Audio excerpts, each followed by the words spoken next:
Hi, Dwayne Van Zant here with Driver Training. Today we're going to go through a pre-trip inspection of a pumper. It is a DOT federal standard that we perform this pre-trip inspection every day before we start to operate this truck. Bob Parkinson is going to go through step-by-step pre-trip and make it simplified for you so you can get through it and be safe throughout your shift. So first thing you want to do, set your wheel chocks. Go in and power up.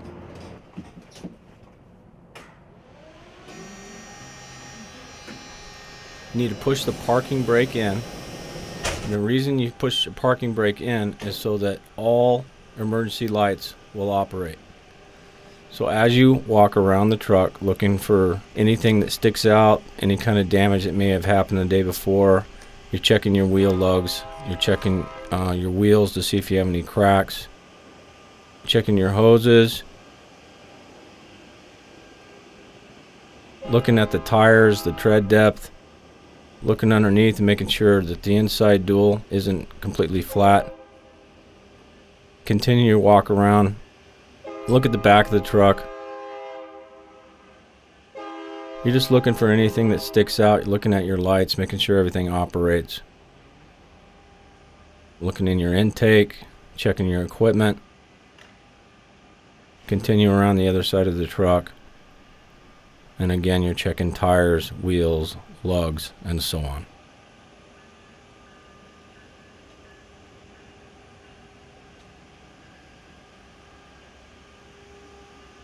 Right here is checking the front wheel hub to see if there's any leaks, checking the level of the oil that's in there.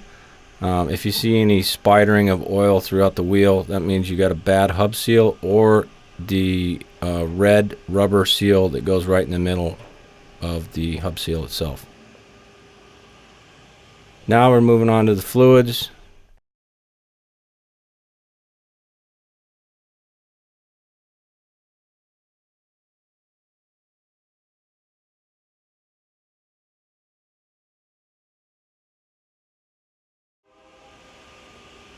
We're also checking the air cleaner. There should be a date printed on the outside, as you see there.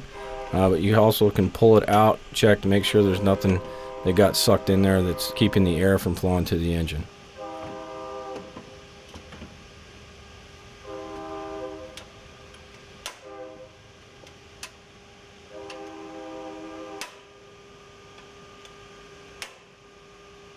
That's your windshield wiper fluid there.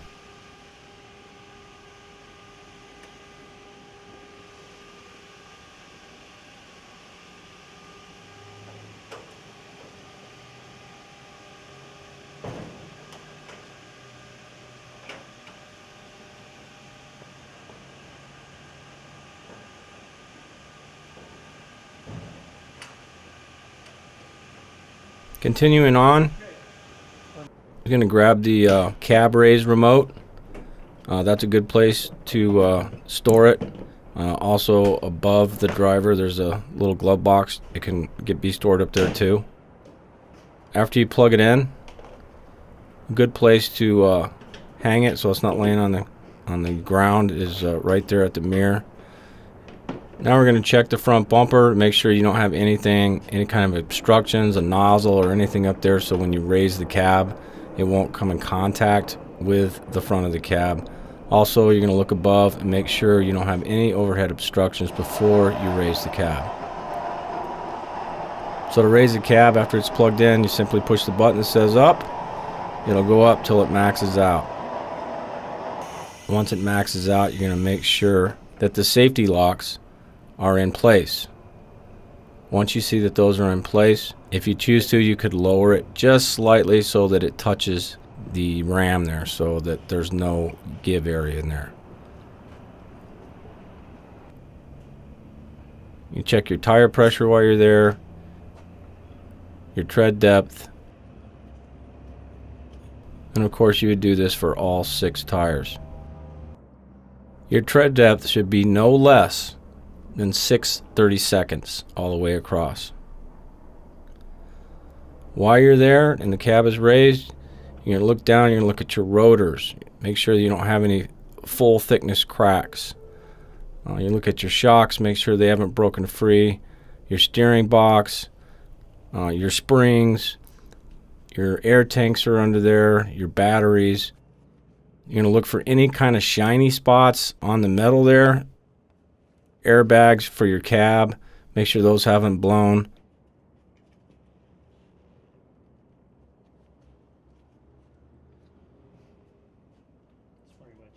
And also you're going to check your front brake pods. Anything you can take a look at just to make sure that it looks normal, nothing's broken, and it's actually there like it's supposed to be.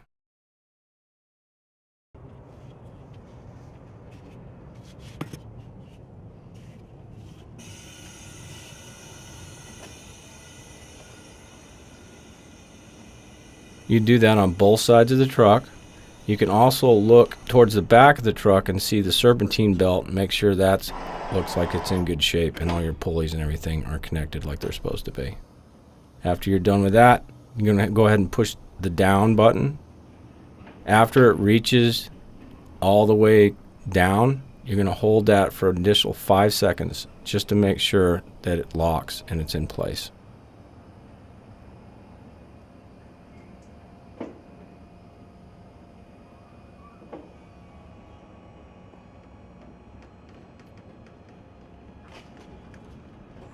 Go ahead and stow your remote.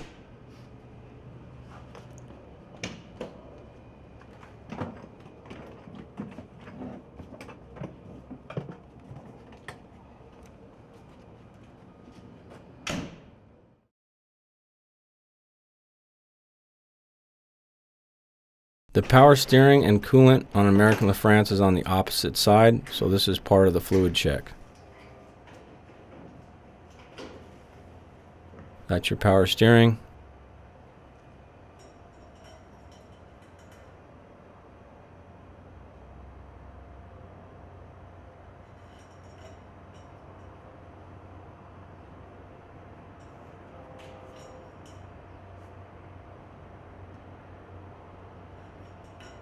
And your coolant, which has a sight glass that you'll probably have to clean off so you can see if it's full.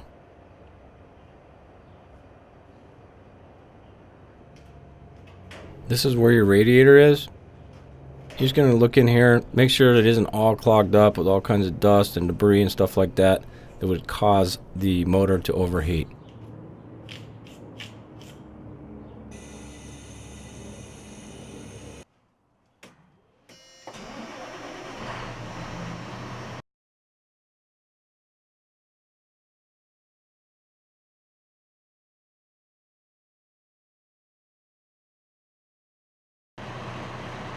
This is where you're going to do your pump test.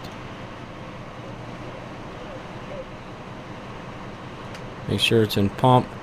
You can go back to the pump panel.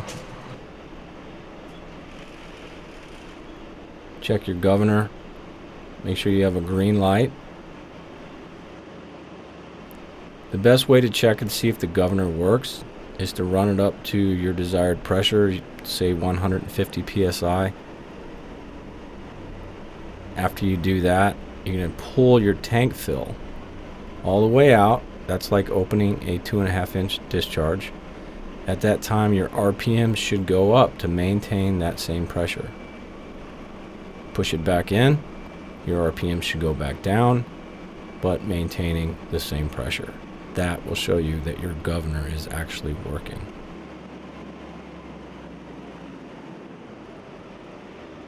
Of course, you're going to check all your different gauges, your information center. Make sure your tanks are full and everything's in operational order.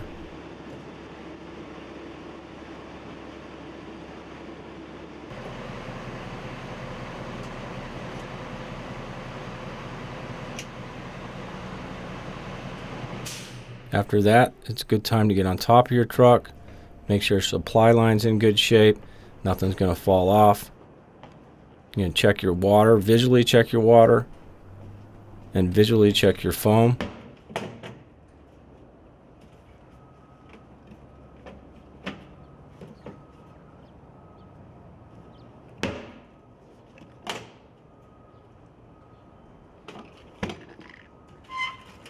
check and make sure that your pins are inserted correctly for your deck gun and that they're the right size pins. Also, while you're up there, you might check to see if you have extra foam, a 5-gallon foam bucket up there. If you notice something in your cross lays as you're inspecting them, like here, you got something crossed up or twisted up, reset it. Make sure they're not going to fly out when you make a turn. The next thing you're going to complete is the brake test. The following will show you the exact steps and the correct order to do the brake test.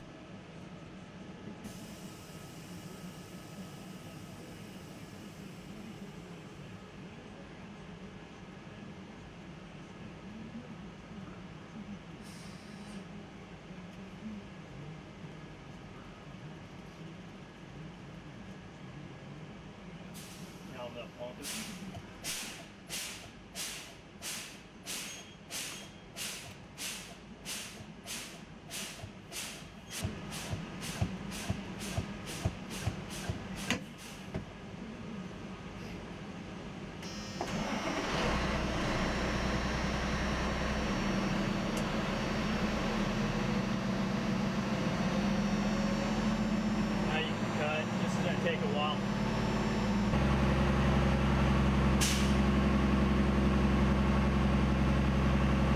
Now they'll pump it down and see if it'll go down to 100.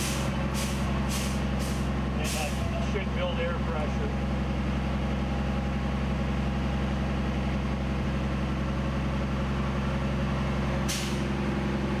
I'm going to put it dry.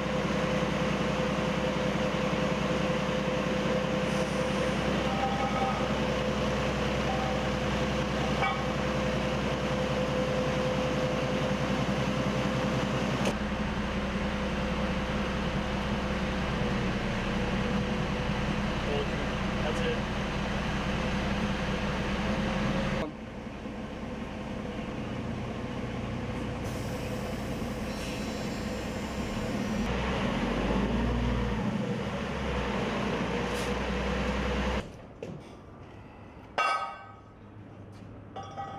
After the brake test, you'll need somebody to help you with this, and you're going to check your slack adjusters. The slack adjusters are only in the rear duals. They are not on the front. So the first thing you're going to look at before anything is done is to look at the angle of the slack adjusters, which should be in a perfect 90-degree angle. You should see no red, orange, or green stripes on the slack adjuster itself. If that is the case, then there's no braking to that wheel. It needs to be called in. After that, you're going to ask your partner to push in the parking brake. The slack adjuster should move all the way in till it bottoms out into the brake pod. You check both sides, make sure that both of them look equal and they've all went all the way in. After that, you're going to ask your partner to step and hold on the service brake. That's where you're looking for no more than 2 inches of stroke. They should be equal on both sides. Then you're going to ask your partner to pull the parking brake again. Set the brake. And make sure that you have that perfect 90-degree angle. While you're under there, you're going to look at the Telma. Caution, if the truck has been running, the Telma will be extremely hot. Do not touch it. When you're looking at the Telma, you're going to check to make sure all the wires are in place and the overall appearance is good. Look at your springs, look at your tanks, look at everything underneath there and make sure it's intact and it's there. This is a federally required practice, and that you are required to do this every morning before you take control and drive that pumper.